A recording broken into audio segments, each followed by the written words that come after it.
Hello, everyone. Welcome to Heads Together. I'm your host, Bonnie Low-Kramen, and I'm coming to you from my home office in Ponte Vedra, Florida. And I'm here with my assistant, Jennifer Wilner. Hello, Jennifer. Hey, Bonnie. So nice to be together today. Yes. I wish you were down here where it's a bit warmer than it is by you. Yes. So today the theme is about leadership. We are, today is Wednesday, January 27th, and we are a week from the inauguration here in the United States. It was a week ago today, actually. And I admit that I was one of the people who watched 12 hours straight of television that day, that I was, moving all around. And hello, Corey. Welcome.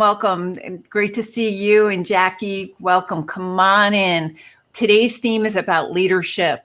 And I am admitting that I watched at least 12 hours of television last Wednesday during the inauguration. And it got me really thinking about the theme of leadership and what is that looking like in the workplace we have right now. Jen, we were talking offline about leadership, and you own your own company, a virtual assistant company. What kind of things about leadership stick out to you? I think it's being able to read the situation and, as they say, read the room and how a conversation is going. Knowing when an email should have been a phone call. So maybe when a Zoom call could be a phone call, for multiple reasons, and just assessing a situation and being able to offer solutions to it. Well, you were telling me about your staffer who told you that her camera was broken and so couldn't go on camera. So then what happened? So I asked her if I could send her a camera, and just like one of the little add-ons onto your laptop. Yeah. And she said, that'd be great, but honestly, I don't really need a camera. I'm just kind of embarrassed by what's going on and lots of commotion and things like that. She wasn't fully confident about her appearance online and wanted the privacy. And I said, I completely understand that. Here's the solution. And I taught her the trick. Take a little Post-it note, put it on your monitor, on your camera, if you don't have one of those little sliders, and then you can share your screen, and I don't have to see what's going on in your home and all that. And she was so happy. And then as a leader, what did that give you the opening to say to her? That if there was ever a situation that came up, that just tell me. Let's just, to make her know that she could be comfortable talking to me. Right. Just to feel safe. Yeah, to feel safe. Conversation. So I want to welcome everyone who's coming into Heads Together today from all over the world. Jill from London and Emer from Ireland. Hello, everybody. We're so excited. Deborah from Brussels. Happy you're here. We're talking about the qualities of leaders. What are the qualities of effective leaders that make us want to, you'd lay in front of a truck for them? And so in the chat, if you can share your thoughts about some of the qualities of leaders that you see. And, for me, I was sharing earlier that I watched pretty much every minute of the inauguration last Wednesday. And there are certain qualities about leaders that stick out to me. And frankly, I see myself as a leader in this program, doing Heads Together.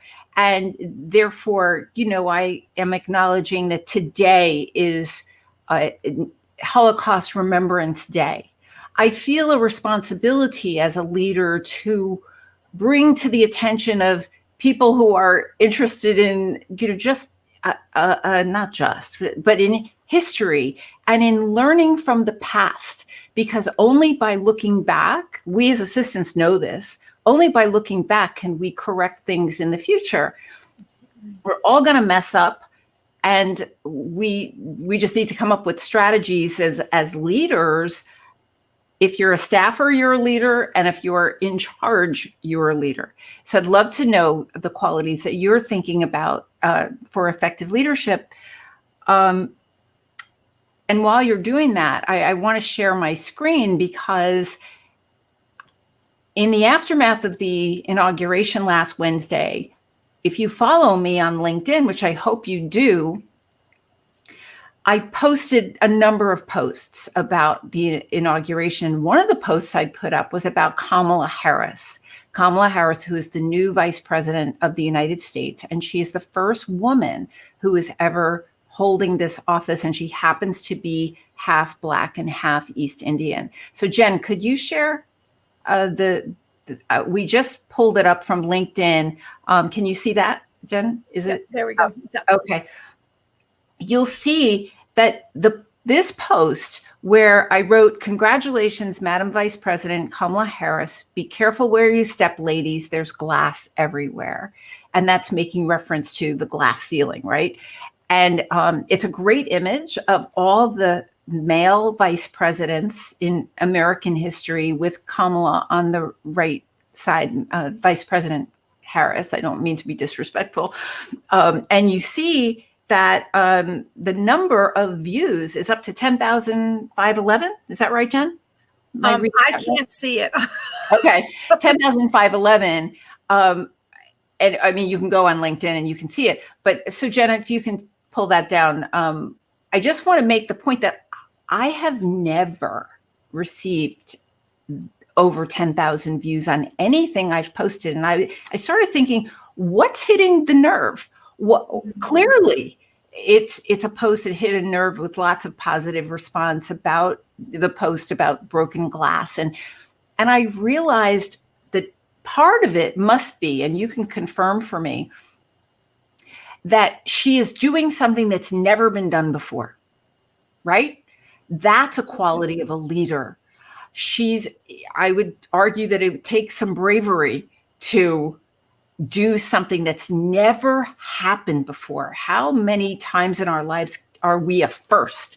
Is it a first time thing? I think that has a lot to do with why this hit a nerve. And I think for women, I mean, men responded to this post as well, but I think for women, it particularly hit a nerve because we're genuinely seeing progress. If we believe that the data is right, that a diverse leadership in companies and in organizations is a good thing, is a productive thing, a more creative thing, a more innovative thing, that to see Kamala Harris, Vice President Harris, in this way next to all of these men is truly representative of real progress. Whatever, I'm not trying to get political here, other than to highlight the uniqueness of this and why it received so much attention.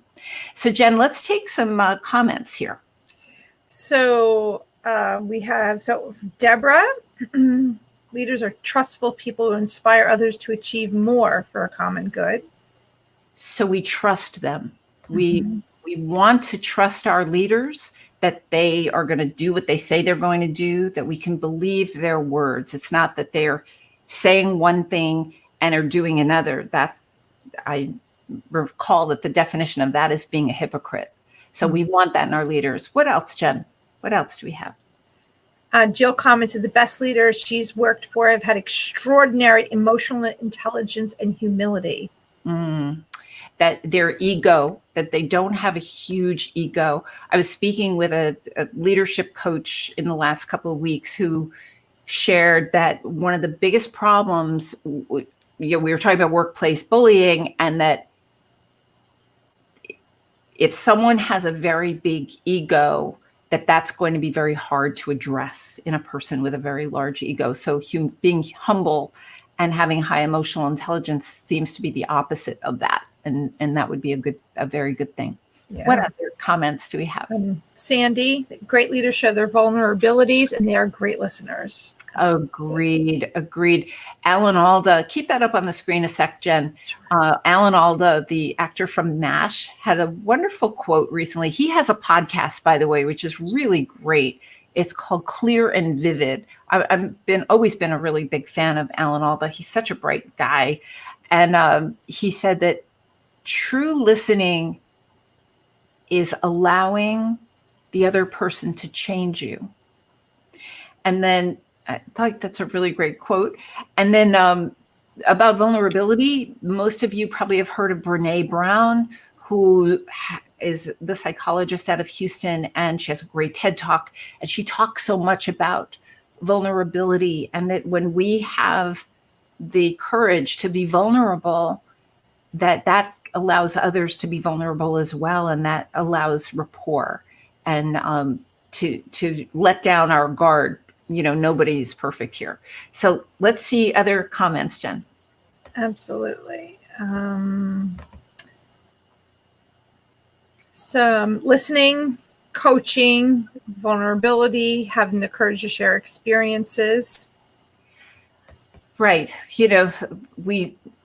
Early in my career, I used to think leaders had to know all the answers and that they were right about everything. And wow, in our careers, what we discover is that that's not true at all. And that's why they need us. That's why they need assistance by their side. And the wonderful Mary Alanese. Hi, Mary. Welcome. Great leaders care about their teams, and we've had to change so many operations processes, and their tone and their messages are always respectful, clear, and thoughtful.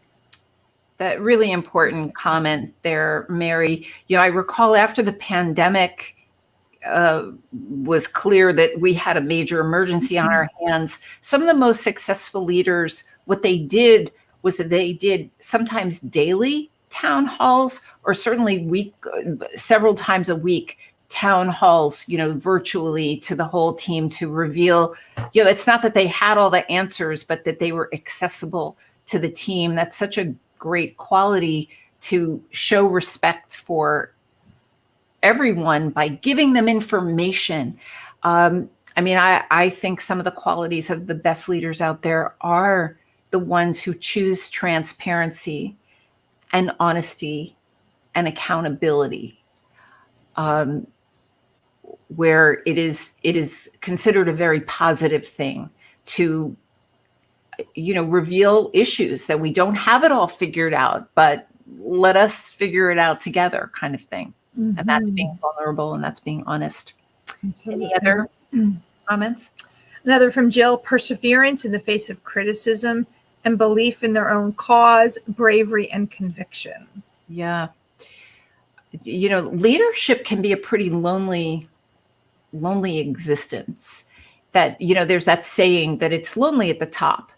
And I can see how that is really, that, the buck stops with whoever's the CEO. And the leaders I've been speaking with, many of you know I'm writing a new book, and I'm talking with many leaders, and they really need their teams to tell them the truth. But then there's that other saying, how, none of us want to be the messenger of bad news necessarily. And that often makes me think about Olympia Dukakis, who I worked with for 25 years. And Olympia made a very big deal about telling me, Bonnie, I'm not always going to agree with you, and I'm not always going to do what you say, but I always want to know what you think, and I need you to come to me. And the only time I'll get upset with you is if you hold back, is if you don't tell me the truth. So I think great leadership is about making staff feel safe to speak to them, to tell them the truth, even when the truth is tough. And, we're in that right now in the world. What others do we have, Jen? We have one from Sandy. Leaders who appreciate the people who work for them, that ideas and values come from anywhere. What a great idea. The best, Sandy, thank you for that. The best leaders know that the great ideas could come from absolutely anywhere. There's this wonderful story recently for one of the fast food chains. I don't want to guess wrong, but it was, a very well-known fast food chain. And actually, I'm not even going to say the name of it. There was a custodian at headquarters, and this custodian had an idea for a new product, a new spin on their product. And he took the chance to contact the CEO's office, and the CEO had him attend a leadership meeting, and they ended up using the idea. And the guy is now no longer a custodian. He's on the marketing team. I mean, that was on one of those TV shows where they flip undercover boss. I don't think I saw it on Undercover Boss, but no. It's the same principle. Like I saw it in a news report. Fantastic. Looks like Angela has something to say. Yes. Angela says, I've had managers who were great at their job and were talented in their areas of service, but on the flip side, did not know how to manage a team, communicate, or deal with issues. Mm-hmm. How do you address that with said managers who seem to be in a tunnel vision frame of mind? Angela, thank you for that. It isn't equivalent that just because you're a great salesperson does not equate with being a great manager of salespeople. Those are two separate skill sets. We know that many great executive assistants, and it does not equate with being a great chief of staff or team leader, just as we heard from Julie Kavanaugh several weeks ago when she came on Heads Together to talk about that. So what is needed is education among managers, and assistants can help their managers be better ones by doing the things that you do really well, which is typically to have high emotional intelligence. And so you can alert your leaders when you see issues brewing in marketing or legal, or someone, one of the direct reports is clearly exhibiting body language and behaviors that make you think like something's up, something's wrong. I don't know if it's, stress and anxiety from the pandemic, or, I think you better talk to Bob because I think there's something going on. The reality is that managers are not getting the kind of leadership education that would in enough quantity. And I urge us to A, help our leaders be better ones, but B, do some research. And just like we need professional development, so do they.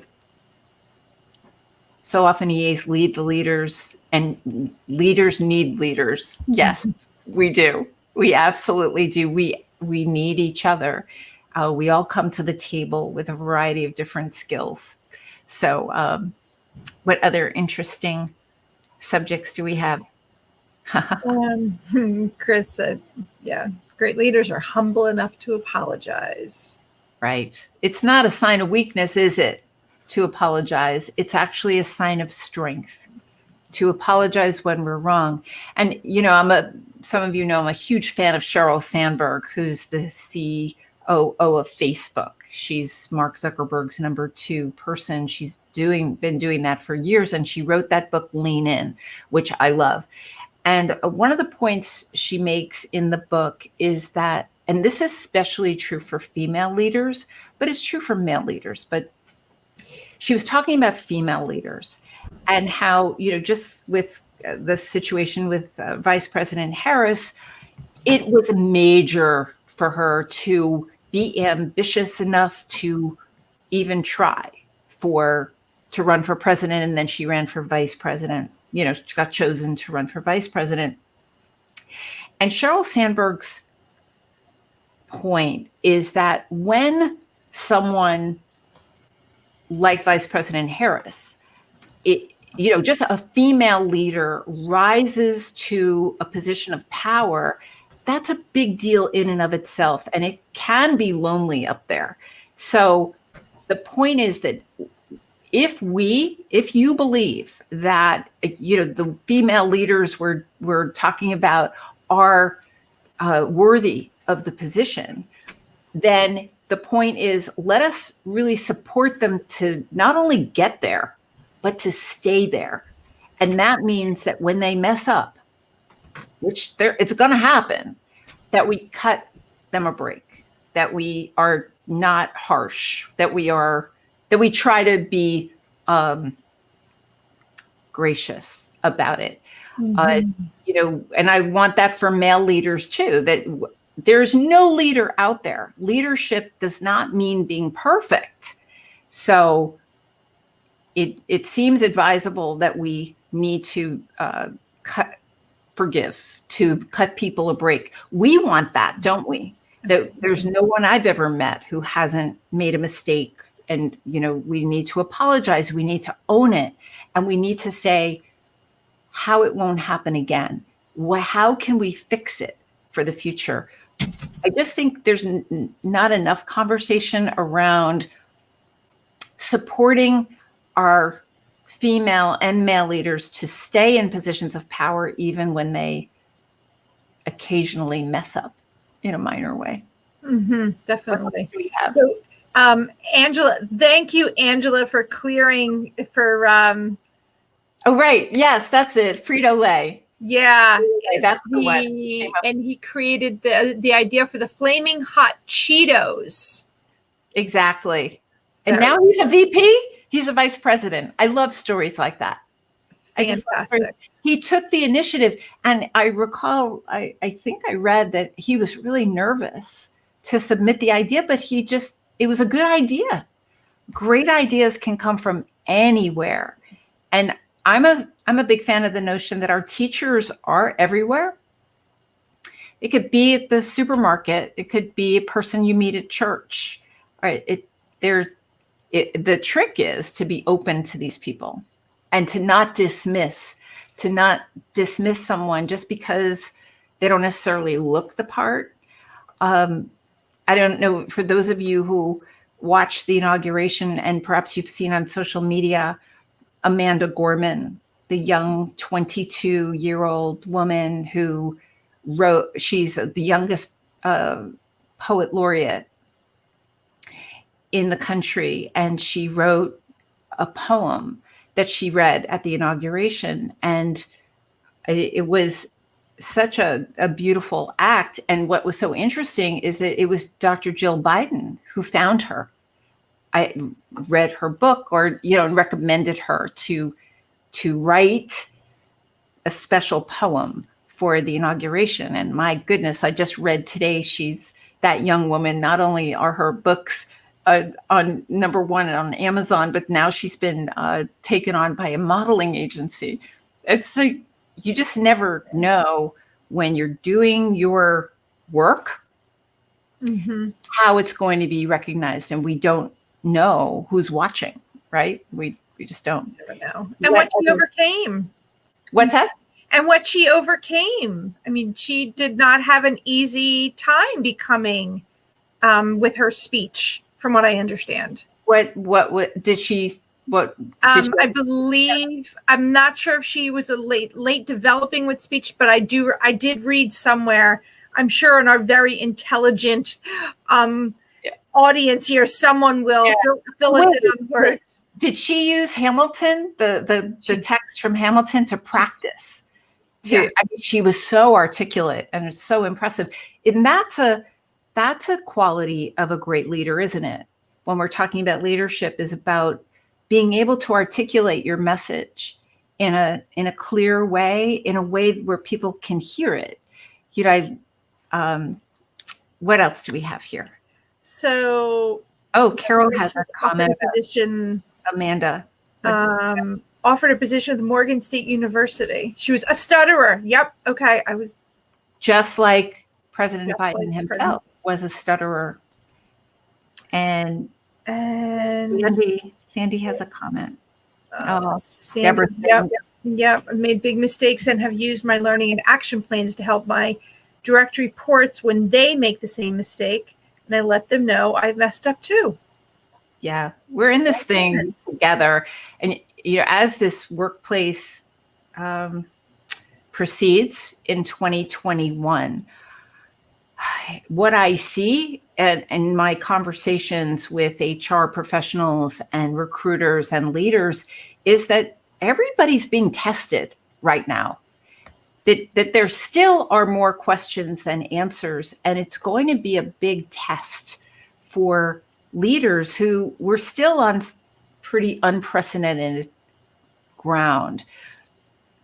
And we need to cut them a break when they don't have all the answers. And I'm here to say, if any of you on this call have the answers, just like that custodian from Frito-Lay, it's not so crazy because you have a really unique seat. As an executive assistant, I certainly know I had a very unique seat for Olympia Dukakis's life. And I know many of you do as well for your leaders. And so you have a unique point of view on what's happening at your company. And I think those things are of value.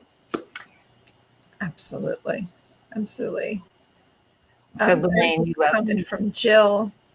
Good leaders are also patient and allow people to set their own timelines, guided only by expectation of result, respecting individual characteristics and circumstances. Isn't that interesting about timeliness, guided only by expectation of the result?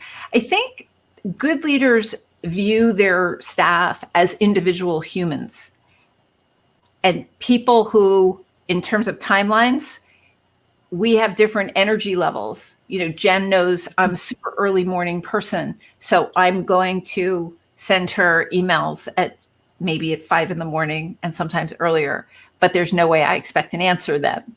Right, Jen? So, yeah, absolutely. But it's about knowing each other, and you know that I'm your client and other clients may be behaving differently, but it's about working it out. It's essentially a conversation.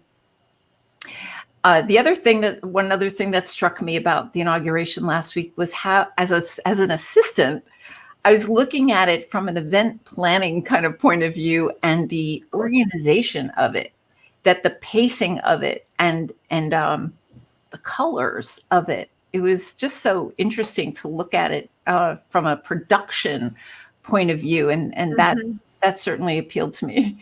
Thinking of the minutes on somebody's spreadsheet that they're holding, right? Yeah. Now you're next. Now wait. Yeah. Absolutely. Eva saying that Amanda had a speech impediment, and my goodness, what she has overcome. Absolutely. And each of us, I think it's fair to say that we each have had to overcome things in our life, and it becomes a choice, isn't it? It's a choice about what we do with the situations of adversity and challenge. And it's different for everyone. And these stories, I think that's one of the reasons why the post on LinkedIn about Vice President Harris hit a nerve, because it was so inspirational that, you know, after all of these years, finally we have our first female vice president, and the attention that she is getting over that. There's an acknowledgement that that's a very big deal. It's a very big deal. Anything else? I don't see any new. Good. Well, everyone, I am just so pleased that you're here with us at Heads Together. I want to make a couple of announcements that starting on Monday, February, it happens to be Black History Month. And I've been giving thought about that too, about how we want to acknowledge Black History Month. And just so you know, you're the first ones to hear this, that there will be a special article that I am collaborating with several assistants on writing it. It's going to come out on Monday on LinkedIn. And every Wednesday in February, I'm going to be interviewing a Black assistant every Wednesday. So I am very excited about that, and have a conversation that matters about race and about how we're proceeding in our workplace about issues around race and social justice, and what does that look like. And I'm aware that those conversations aren't happening in great numbers. And so I thought, well, how great would it be to take Black History Month as the opportunity to do that? And I'm very grateful for the participation that we're getting. I want you all to know that Be the Ultimate Assistant in 2021 is on sale now on our website. You can work with Vicki Evans and I virtually, live, or on demand. And live, we're going to be in Houston in September and Colorado Springs in November. We're very excited about being back in a room together to study, but how great it is that we're able to do very substantive learning virtually and on demand. So I hope you'll check out the website. And with that, I think that concludes today's program of Heads Together. I hope you'll join us next Wednesday at 3 p.m. Eastern Time. And allow me just to say that let us give thought to how we can be leaders each and every day. You see in the chat all the qualities that we value in leaders, and only we know if we're exhibiting those behaviors ourselves. I think there's always some room for improvement.